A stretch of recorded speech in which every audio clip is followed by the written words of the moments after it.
A warning before we begin. This podcast is explicit in every way. And in this episode, the N-word can be heard multiple times. You know what this song is? Everything struggle. Oh, good. Everyday struggle, that's right. You got it. Yeah, you remember. 3 years old might seem like a really young age to put your son on the Biggie Smalls. But the way I see it, nothing could be more fun. Maybe that's the egotistical part of parenthood. The part that makes you feel like a mad scientist. Like, I get to be the first person to introduce this dude to hip-hop. This is crazy. Where do I begin? I got my answer when my wife bought him a Biggie t-shirt. I want to listen to the other B.I.G. song. Okay, the other B.I.G. song. You want to listen to this one? No, that's not the B.I.G. song. That's not the one you want to hear. I really like this one. You don't want it? Hardcore with your hat to the back. Talk about the gats in your raps. You don't like that? No? You're not feeling that? Christopher Williams. My mom is Grammy. She'd already had him deep diving into Motown. Stop in the Name of Love was one of his most requested bad time jams for a hot minute.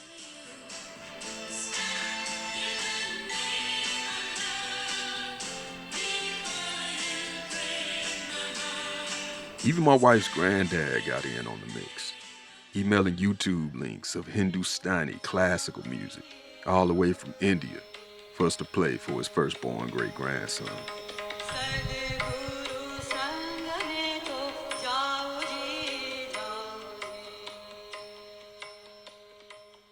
So now it was my turn. And it's weird because I definitely thought about it before the Biggie shirt came into play. Like, man, I can't wait to play my son his first Tribe joint or drop some Outkast on him one day. But I hadn't done it or really thought specifically about when and where to start until that shirt just landed in his drawer. And I was like, oh, we here already? Every time my son hears a new song, he's got this habit of looking at me through the most earnest eyes and asking, What's that song about? What's this song about? I think it's about respect. It's a song about respect. Here. Okay, thank you. It's almost like a question he's really asking his daddy. Explain the world to me. What you want to hear? Where's the music box? Right here. Yeah. There.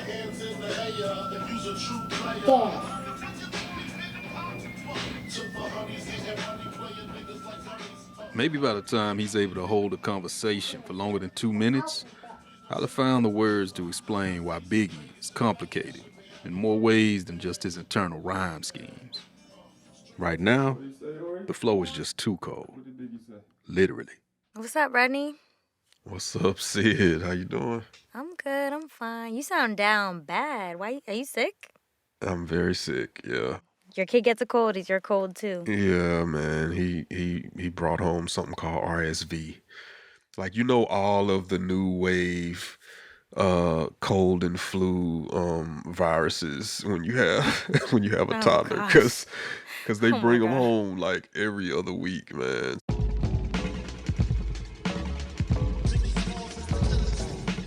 Rappers been proclaiming themselves the illest since the beginning of rhyme. Illmatic, sick with it, flu season.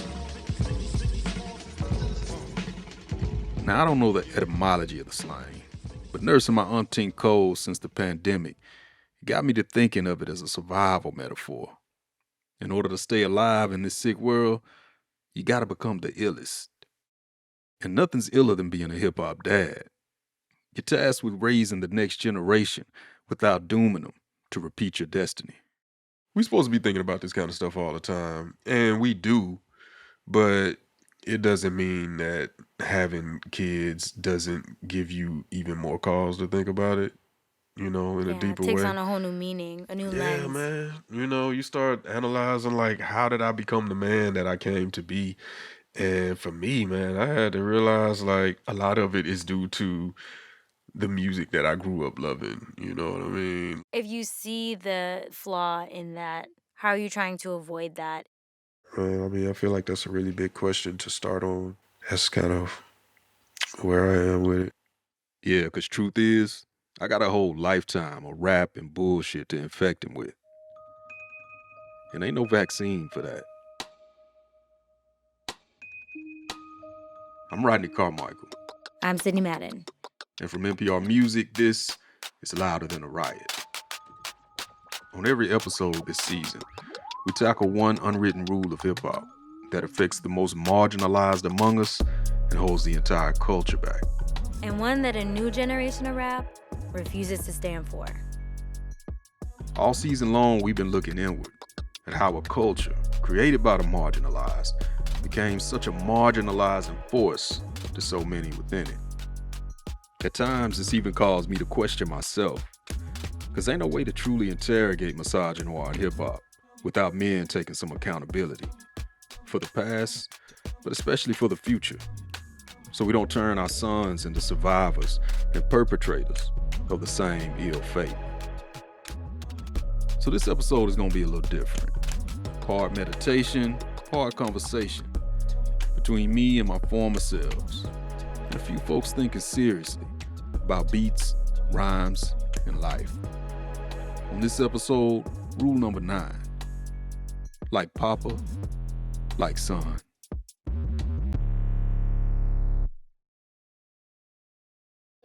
Do you think this is a happy song or a sad song? Happy song and a sad I song. think it's happy and sad. You think Biggie's happy and sad on this song? Yeah. Really? What But makes you I'm think that? happy and sad You're too. happy and sad too. You have complex emotions. Of all the hoods rap prepared me for, fatherhood ain't one of them. Dad, do you know what cold water and hot water do? What do cold water and hot water do? Cold water and hot water make warm water. Oh, that's kind of like happy and sad. If you're happy and sad, you're just kind of in the middle, huh? I've loved hip-hop for most of my life. It's been my livelihood for nearly half as long. I make a living by paying critical attention to the culture. But something about becoming a dad in the last few years, it pulls some of the wax out my ears. I hear rap differently now. Multiply that times 2, because about a year ago, we added a daughter to the mix. Hip-hop heads, you know we tend to obsess over our daughters. Like Chris Rock joking about a dad's only job being to keep your daughter off the pole. Or T.I. confessing to going on his teenage daughter's gyno appointments just to make sure her hymen was still intact. When it comes to those baby girls, man, the patriarchy don't play. Meanwhile, we raise our sons to be as bad as dear old dad. So here I am trying to grapple with all that. But here's what I really want to know. How young is too young to begin talking to my son about rap? What's Biggie talking about? Do you know what the song is about? Yeah. What? Music. The song is about music? Yeah, the song is about music. What's he rapping about? He's rapping the present. He's rapping the presents? Yeah. Okay, I like that. It's kind of like deciding the right time to tell your kid the truth about Santa or sex. By the time my dad worked up the nerve to talk to me about the birds and the bees, I'd already memorized 2 Live Crews, We Want Some Pussy. And the way my dad talked about sex, using the clinical verb insert to describe the act, was not the way Luke and them talked about it. My dad and I didn't even live in the same house. Ice Cube, Too Short, Scarface, them niggas lived in my head rent-free.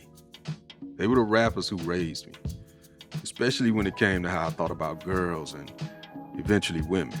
2 Live Crew, bro. Like, I remember, like, 80-something, you know, hey, we want some, Exactly. That's Kiese Laymon, a black literary genius. And not just because the MacArthur Foundation says so.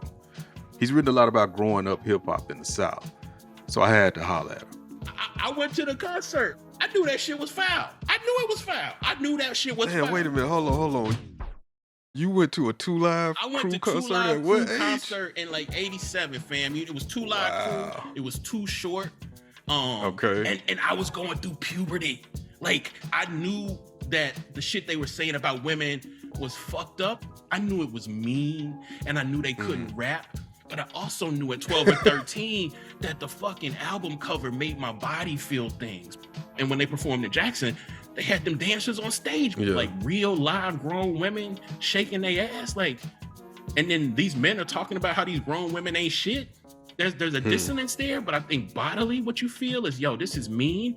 And like, why does my body like it? Yeah. You know what I'm saying? That's what I felt. 2 Live Crew normalized things for us that shouldn't have been normal at any age.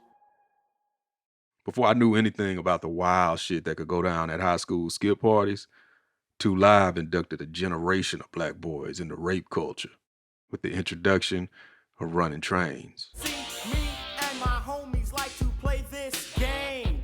We call it Amtrak, but some call it the train. We all would line up in a single file line and take our turns at waxing girls behind. While trying to work all this out in my head, Sid interviewed me a couple of times. I want to go back to that feeling in the moment of discovering sex through media. Like the idea that there was a curiosity about it, but there was also like a shame to it and like a taboo to it. And for real, she asked me some hard questions. Questions I really had to marinate on. As you were learning through 2 Live Crew what the birds and the bees were way before you were learning it in school or by any of your elders or anything like that, were you picking up on the degrading nature of it, or were you just intrigued by the sensationalism? Like when did you notice that it has this derogatory tone towards women? I don't know. I think something inside of you relays that even off top.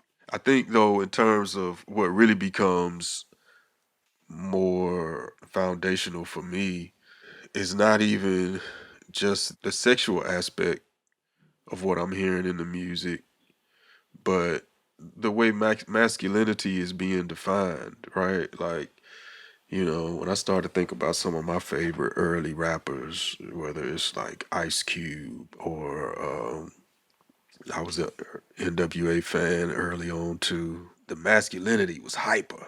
It was extreme. Yeah, I learned a lot from my rap dads. How to mask, how to suppress, how to conceal and carry all the vulnerabilities that might be seen as signs of weakness. I'm kind of like a softie, you know what I'm saying? Like, in the words of my boy Than, you know, like, I'll fight you, my nigga, but like, I'm a soft ass nigga. See, I can relate to you on when you talk about growing up and feeling like, at least in comparison, that you are soft or were soft. Like, I felt that in comparison to my dad, who in his own way and language was basically telling me that. Right. Definitely in comparison to most of my favorite rappers. I remember Will Smith being an early favorite, and I don't know, I took a certain comfort in him because he seemed like he had the same level of softness, I guess, maybe. I didn't really have the language for it at that time, but, you know, by the time it's like, you know, adolescence, it felt like wherever I was in the world, I needed to carry myself a certain way.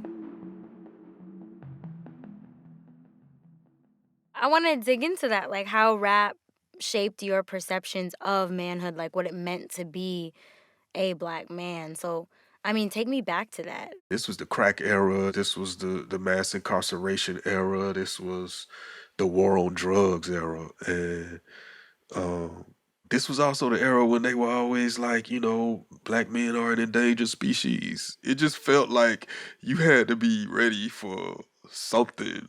A war, even if you lived in the suburbs, like Yeah. you had to be ready, yo. When you stepped out the door, you had to have that felt like a war pose. zone. You had to have your everything together.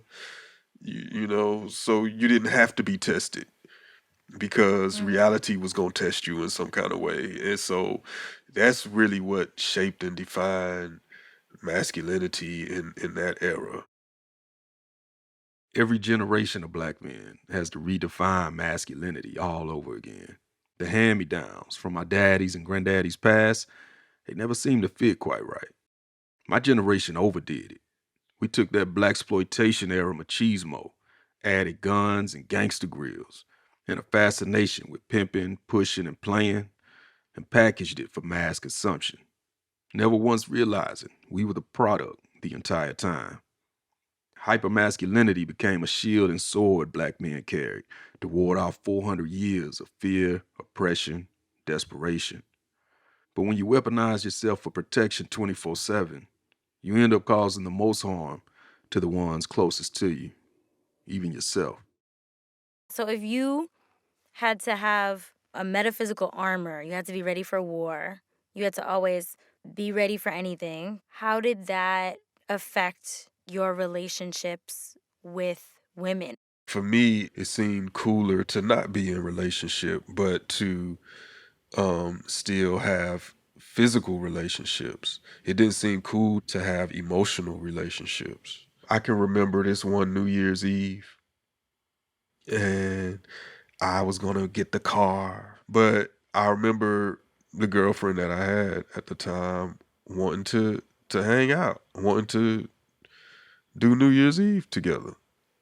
Mm-hmm. And me being much more interested in hanging with the fellas, which to my adult mind is like so ludicrous. I I'm can't getting this image imagine. of teenage Rodney being a fuck nigga, which is real funny to think about. I love that. I love having an image of Mr. Stoic Green Tea Rodney being just ain't shit to his teenage girlfriend. But outside of that, I think it's so interesting the lessons you were learning and how you the lessons you were learning from your friends, from music, Mm. but was there ever a point, did you ever have kind of like a eureka moment where you realized that some of these lessons are harmful or were harmful? That came maybe a few years later. And it's funny, there's an album around that time too. It ends up being the third De La Soul album, Balloon Mind State. Ego trip. Ego It trip. came out at a very pivotal time for me. Ego trip. Ego tripping down the fucking stairs. I was fresh out of high school and exploring the world and myself in ways for the first time. You try on clothes that might not fit. You know what I'm saying? And it takes you a while to figure out how to be and to remind yourself who you are. And yeah, I think that album was one of those that kind of helped me to deflate. I don't know. That wasn't ego. Just deflate that bloated sense of self that, Right, I who don't you know. thought you were supposed to be. Exactly. Who I thought I was supposed to be, the lifestyle that I was attempting to live out because it sounded so good in the music. I mean, I think every kid should have that experience, and some have it in their gap year. I guess that was my gap year. It was a really hip hop gap year. You know what I'm saying?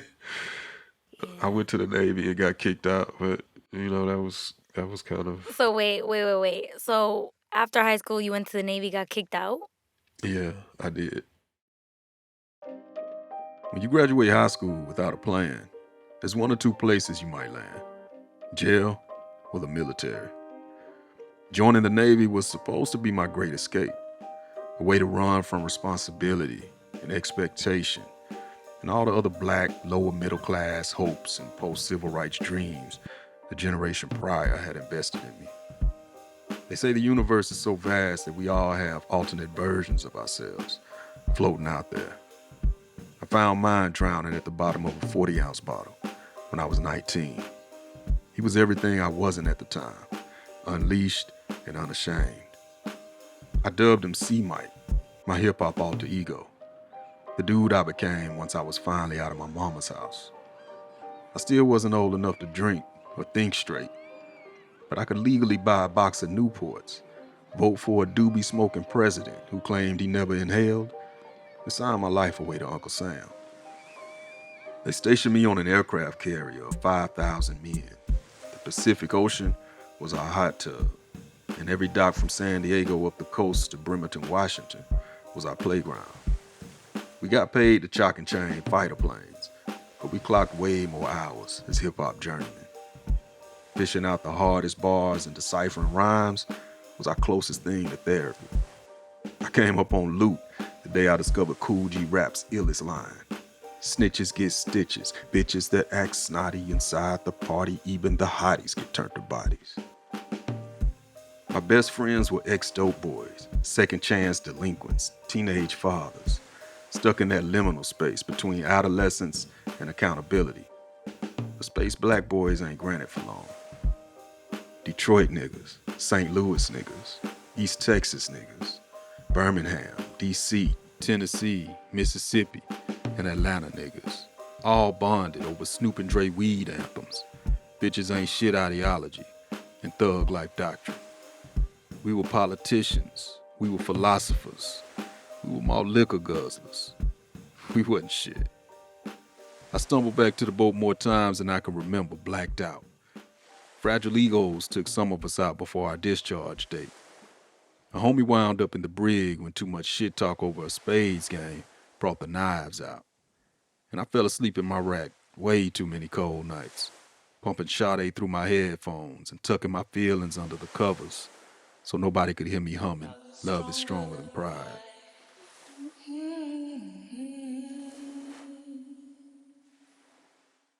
So, how did you get kicked out of the Navy? I got kicked out of the Navy for the most hip-hop shit ever, probably. Fitting. Especially in the era in which I got kicked out. It was for smoking weed. Oh my God, Rodney. Yeah, I popped a piss test. Why have we never talked about this before? For real. I don't know. It never came up. I've seen Turnt Rodney. I want to see like high dosed Rodney. Nah. I stopped smoking weed not too long after I got kicked out of the Navy. Not because of that, but I don't know, man. It just stole some of the joy out of it for me. I became one of those paranoid weed smokers after that. The stamp on my discharge papers read other than honorable. I got kicked out the Navy because I got real good at pretending I didn't give a fuck. Something about that masquerade of not caring felt like the closest thing to freedom for a younger me. Remember that scene in Juice when Tupac surprises Omar Epps at his locker? I don't give a fuck. I don't give a fuck about myself. Look, I ain't shit. I ain't never gonna be shit. And you less of a man than me, so as soon as I decide that you ain't gonna be shit. The thing is, unlike Tupac's character, I really thought I was special. White people have been telling me my whole childhood that I was different. I didn't know that was just code for non-threatening. But now, here I was getting kicked out the Navy, like a nigger, with the hard ER.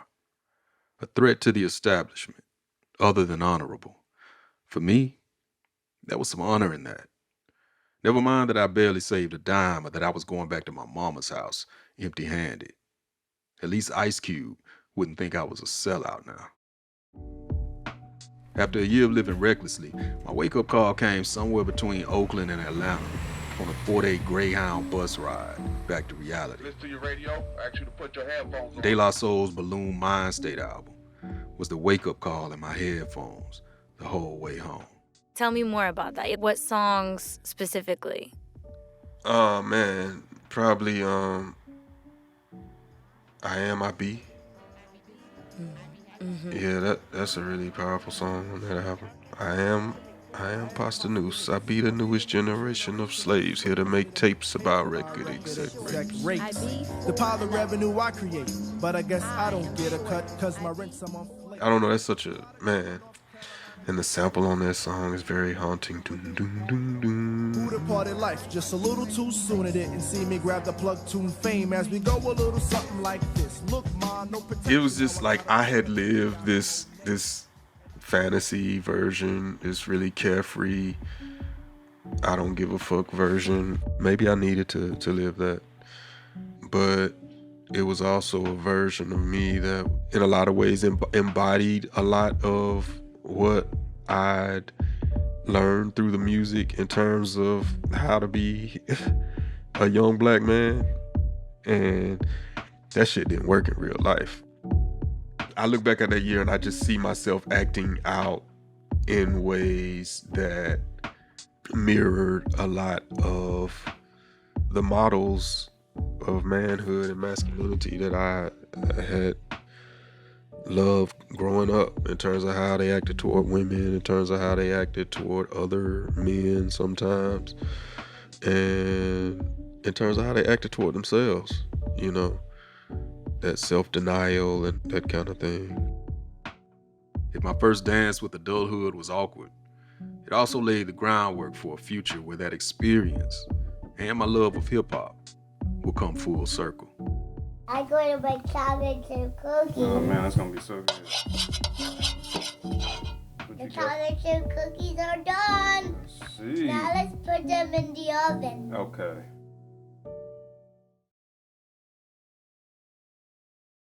Well, So now I can't breathe fire. now you can't breathe fire. No, Like a because my dragon. nose are running. Oh, maybe you can turn the runny nose into fire. You think dragons get runny noses? My 3-year-old son is starting to exercise the power of his imagination. 1 second, he's a dinosaur, roaring and running through the kitchen with his arms outstretched.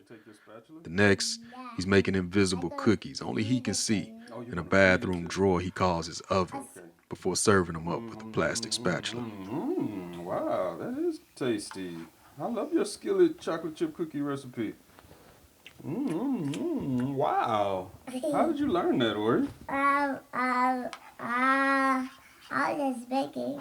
You were just messing around and you It's created coming this? in. What can we make next? What can we make next? It's just child's play, and I try to encourage it because I know that conjuring up a new sense of self or remixing your identity, it won't always be that easy. Especially when the person you once imagined yourself to be is failing you. You can start over, but once you've grown, you never get to start from scratch. Instead, it's more like a process of constant revision. That idea is something Kiese leans on in his writing and in his life. Before you can have a revision, you have to have a vision. You know what I'm saying? So you were talking about, like, you know, the things we don't want to be replicated, but a vision is equally interested in what we do want to be replicated. You know what I'm saying? And often that vision is very stringent. My initial vision of who I want to be, it's like, it's not a human. It's not someone who can feel and think and breathe messily. But then I'll have to push back on that vision and be like, well, like, is that who I actually want to be? Well, actually, I want to be someone who is in the world sensuous, sensory, but causing as little harm as possible. You know what I'm saying? People always talk about like the carbon footprint. Like, yeah, okay, but I want to talk about the fucking like harm footprint. And when I really started to really think about who I wanted to be, I had to contend with a lot of the fuck shit that I have done to myself, and definitely a lot of fuck shit I've done to people who loved me in spite of the person that I am. Part of revision for me is just actually sitting in some of the harm I've done, but also you can drown in that too. So that's why I'm saying it's really important to think about who you want to be as opposed to like who you don't want to be. Like, I don't want to be harmful, but the harder question for me, Rodney, is like, who do I want to be out in the world? The act of reshaping my own hip-hop identity started in earnest maybe around the time I settled into my career as a working journalist. I became music editor of an Atlanta alt weekly the same year that T.I. got busted on federal gun charges. The same month that DJ Drama's studio got raided by federal agents. The director Byron Hurt dropped his documentary Beyond Beats and Rhymes that year too. It was my first comprehensive look at how misogyny, homophobia, and transphobia became pillars of rap's toxic culture. It has this classic scene where Busta Rhymes promptly exits the studio when Byron starts asking him about homophobia in hip-hop. That homo? Yeah. What you talking about? Yeah. I can't even talk to you about that. Why not? Because I mean, with all due respect, you know what I mean? I ain't trying to offend nobody. It's my cultural, what I represent culturally doesn't condone it whatsoever. So I'm slide. I'm being allowed. All right. Word is bond. Well, let me just ask you this, Buster. Let me just ask you this. All right. Do you think that a gay rapper would ever be accepted in hip hop culture. Pass the Henny and then some. Say the word and we're gone. We covered Byron's film, T.I.'s trial, Drama's arrest, and Nelly's tip drill backlash that year. Matter of fact, we covered so much hip hop that the editor-in-chief took me out to lunch one day to complain about all the rap and rappers taking over his music section.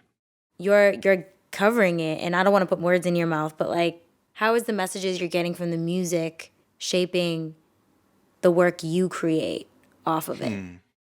I guess I started to have a sort of a defensive posture around the culture and the music and wanting to make sure that by any means necessary, I could get some hip hop in the book.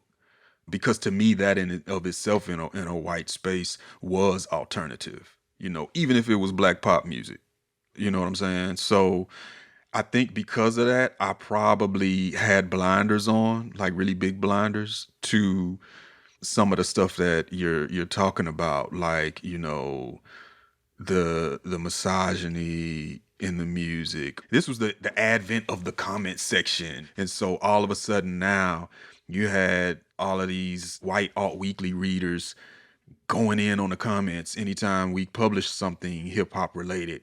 Oh, rap is this, and those black people, they don't know, this is no talent, and they're just gangsters, and the violence. And so all of the critique and criticism, when it's coming from outside of the culture, especially from white readers and detractors, like, it just makes you mad, and because they don't have the cultural wherewithal or the socio-political wherewithal or the historical wherewithal to be able to understand or contextualize this culture, even in terms of the negative aspects of it. Everything they spew just sounds like racism. You know what I'm saying? And so it becomes really hard to be self-critical of your culture and your music in this environment where you're having to be so defensive about it all the time. The racial politics were thick, but the gender politics at play were becoming harder to defend, even in my own mind. I got serious issues with black men of your peer group, and I'm constantly trying to work through them. That's writer and cultural critic Jamilah Lemieux. I think about this a lot. I'm 38, so I'm not a young girl, but relative to a man, who's in his late 40s, 50s, you know what I mean? Like, it's not my peer.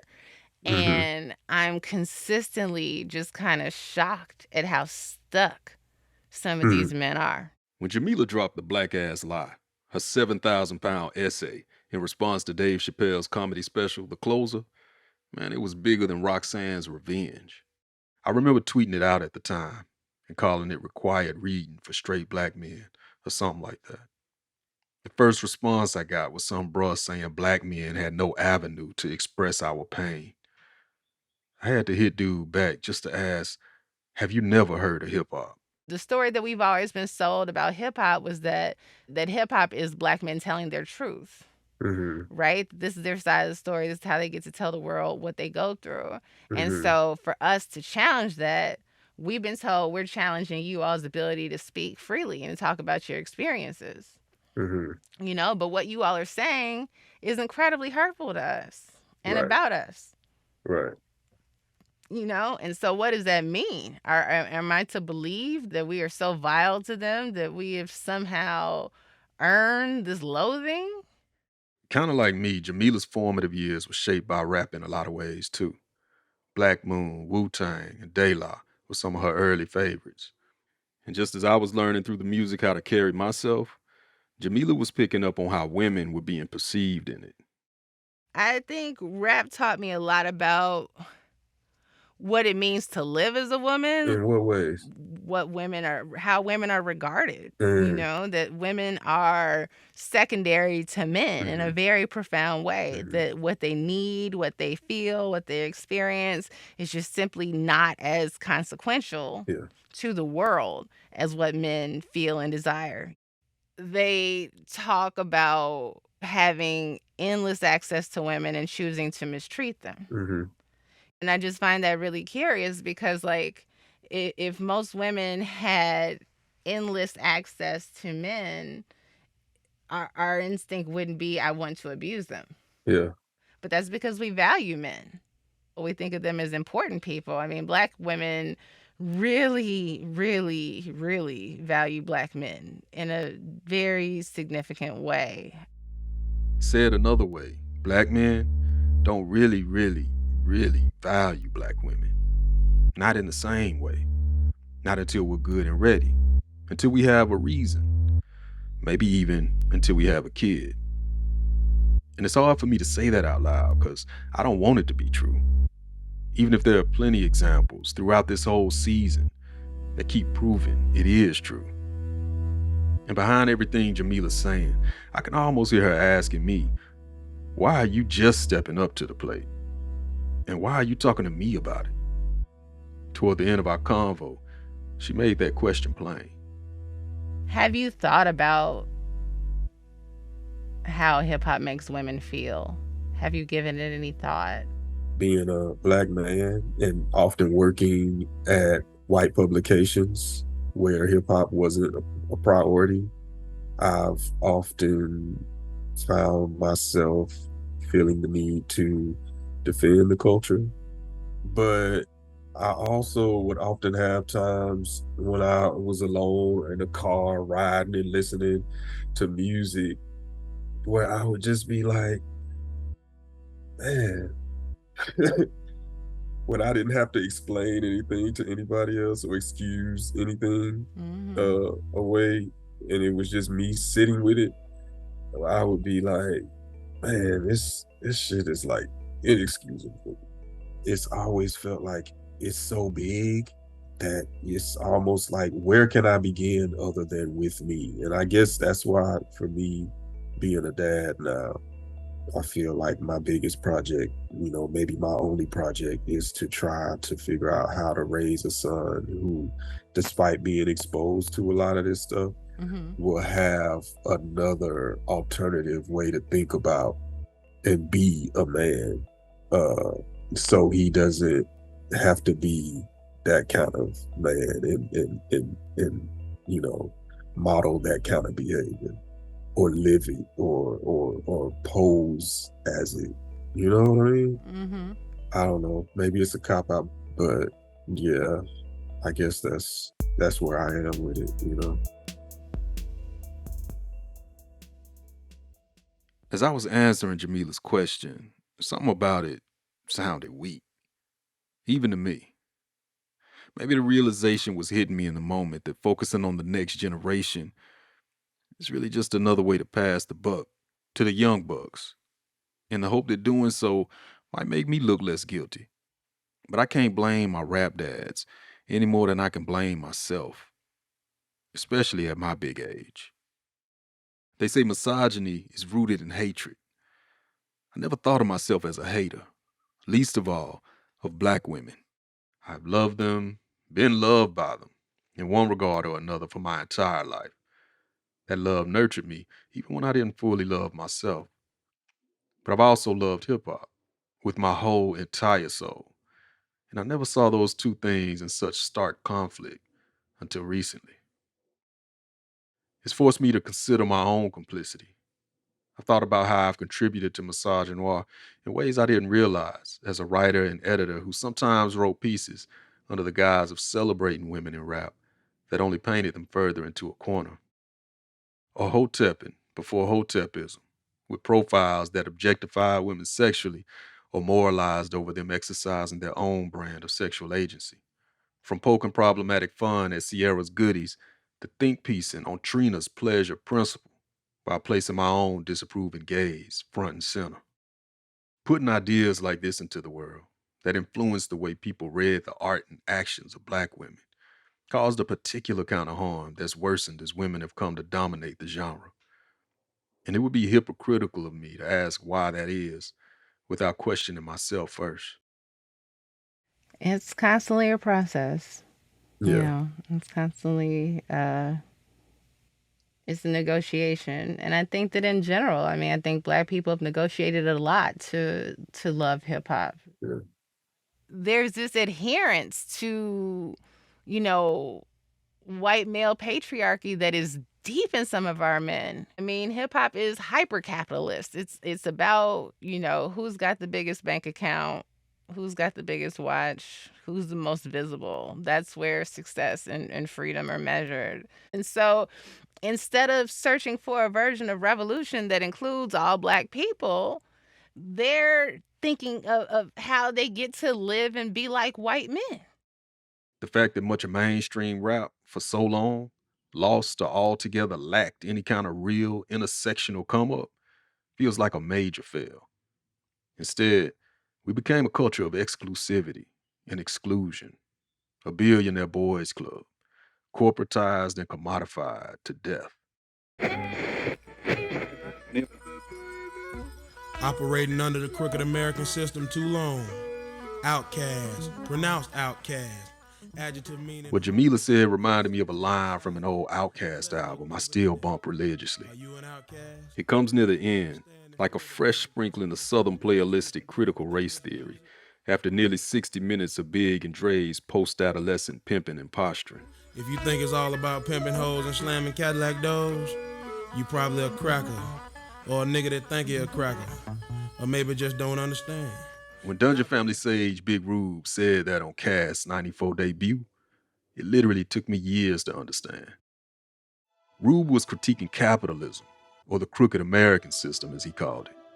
But he was also calling out Black men and our undying allegiance to it. Being a big old pimp became the modern day remix on the Slave Master, but in blackface. Even the countercultural stereotypes we claimed as uniquely our own were just spin-offs of our regularly scheduled programming. And like Audre Lorde said, the master's tools will never dismantle the master's house. What we need are some tools that see racism and misogynoir as flip sides of the same oppression. But it's hard to construct that future when the toolbox you're working from is a hand-me-down. Z is for Zebra. all right, Ian. Tomorrow we read a story, okay? I want to read that story tonight.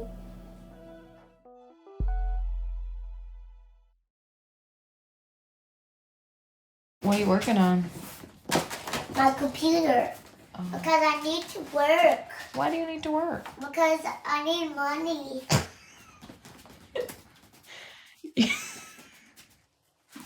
You need money? Yeah. I've come to terms with the fact that I don't have a lot of things I can offer my son. I won't die with an absurd amount of material wealth to bequeath him. I can't pass down any sort of athletic prowess that'll help him excel in sports. Even when I was a straight A student and one of the smartest kids in my class, math stayed kicking my ass. There just ain't a lot of things I have to give, other than my love of music.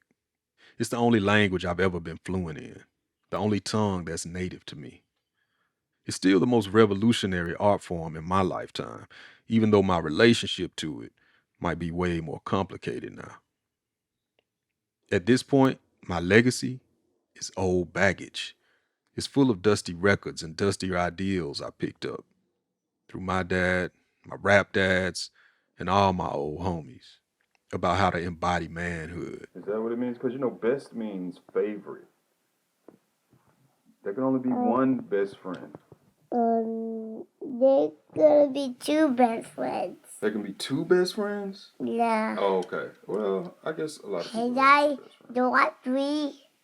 Yeah, you're still three. So does that mean you get three best friends? Yeah. Okay, who are your three best friends? Tell me. My relationship with rap nowadays, it's a lot like my relationship with Black men in general. I call few friends and call on those actual friends even less than that. As men get older, our connections to other men become less tangible. We get busy with life's responsibilities, building a career, raising a family, hiding from our emotions.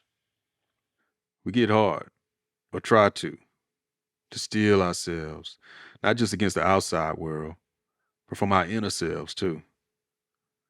When I was young, me and my niggas bonded over hip hop, memorizing explicit lyrics, reciting raps in the mirror like we wrote them. That shit was a release. But I stopped memorizing lyrics a long time ago. I don't dance in the mirror no more. And the only raps I occasionally recite are the ones that make me feel like I'm C-Mike again. I never heard music the same after that.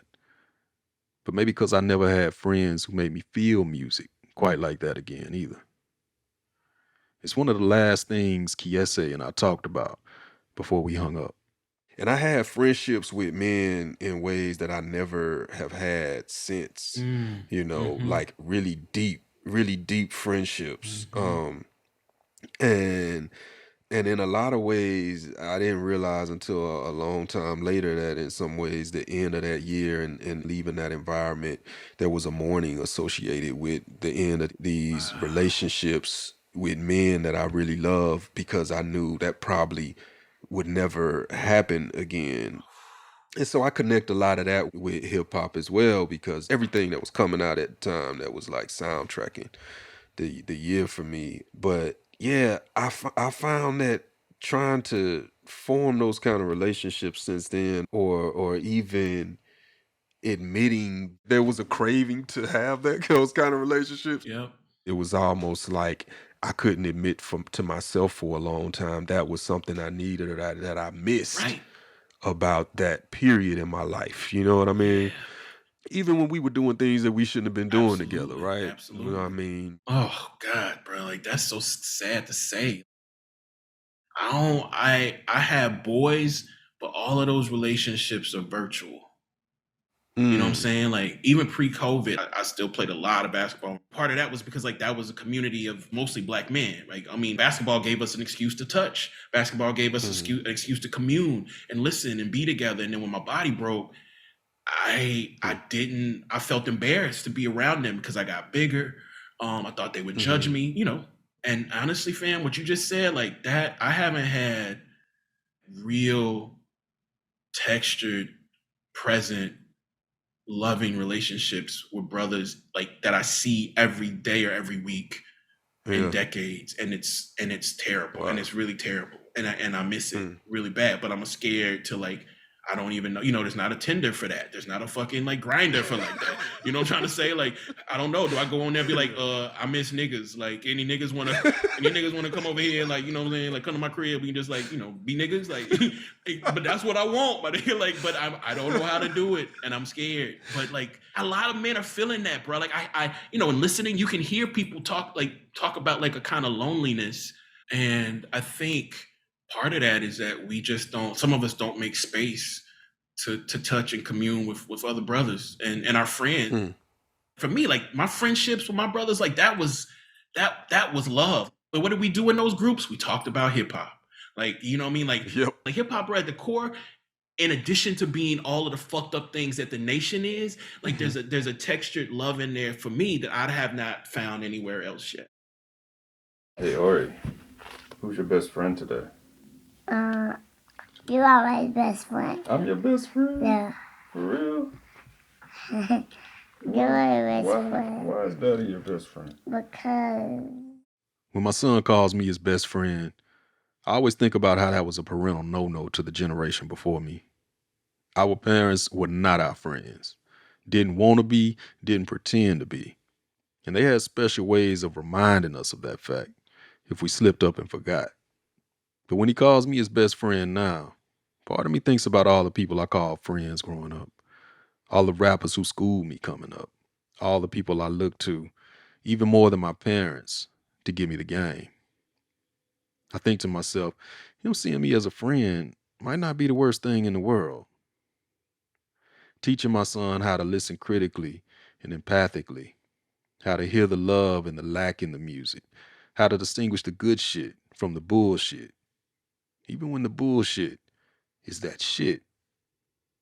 That feels like the work, necessary work, but it's also the fun. And in the right hands, maybe rap can be a tool for teaching my son something that it's taken me this long to learn. As long as he never stops asking that question, what's this song about? Looking forward, what questions do you have for your son, even if he can't answer them right now? Oh, man. What questions do I have for Ori? I'm really curious what questions he has for me, but yeah, maybe we're not quite there yet. Probably be a bunch of hard questions I'm gonna struggle to answer just like these. I would love to hear him talk about music and why he likes who he likes, But yeah, I hope that I can be a decent model in terms of that kind of stuff, even as I'm learning it myself. I see a softness in my son. I mean, the kid's 3 years old. He's supposed to be soft. But sometimes I see that softness and I'm kind of embarrassed by it. Maybe because it reminds me how soft I am and how I spent half my life trying to camouflage that shit.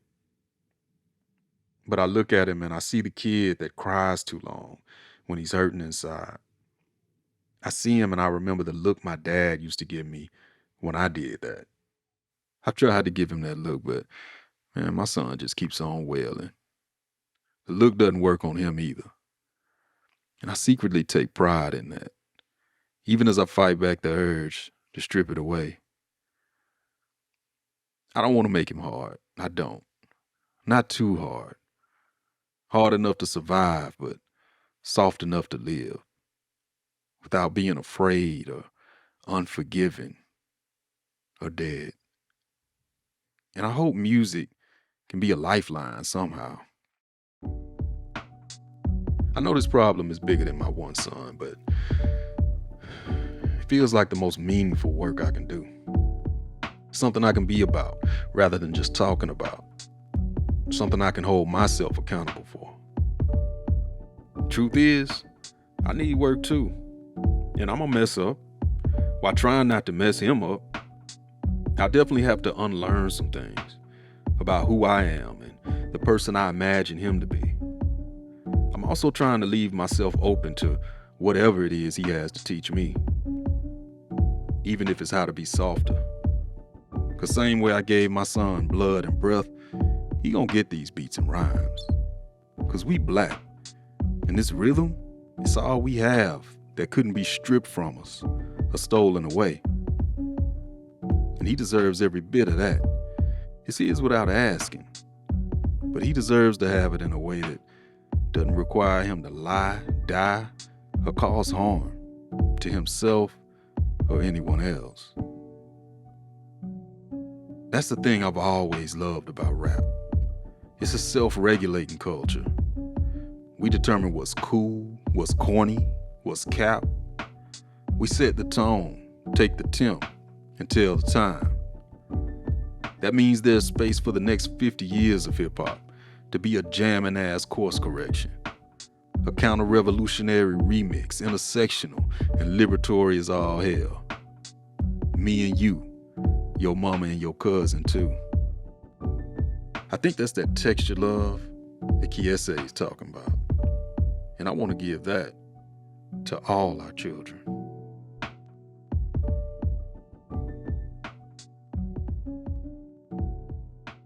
You had fun playing soccer with Elias today? Yeah. Elias is gone. Elias is going home to sleep. Yeah. And snuggle. Who's he gonna snuggle with? He's gonna snuggle with her daddy. Who are you gonna snuggle with? I was snuggle with daddy. Oh, okay.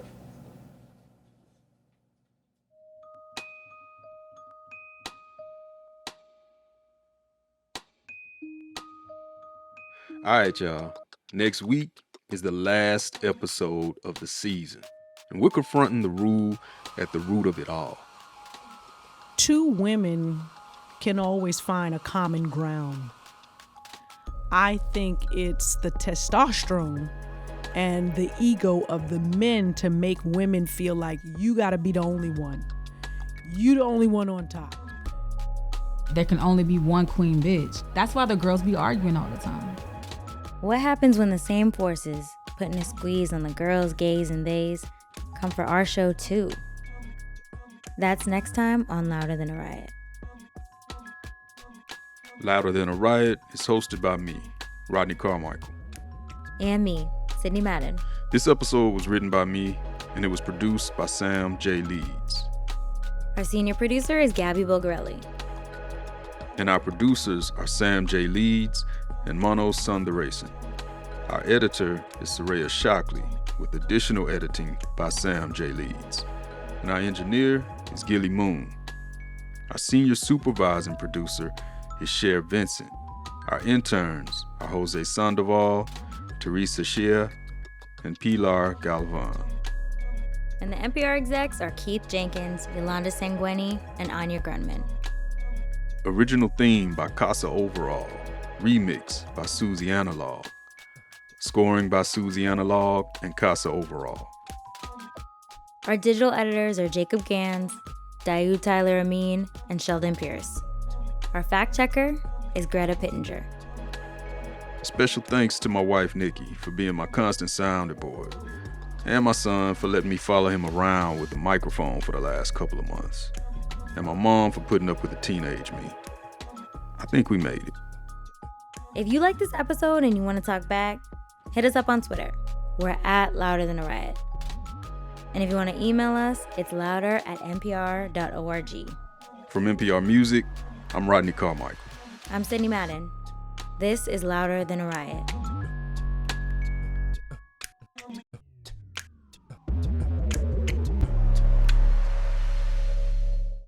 I think I figured out what that crunchy sound was on my end. What? Doritos. I think it was me rubbing my chin, like the hair on my chin. My bad. Okay, Billy Gruff. All right. Who did you call me? Billy Gruff. Can y'all not hear me? Can y'all Billy hear me? Gruff. Yeah. No, we hear you. All right.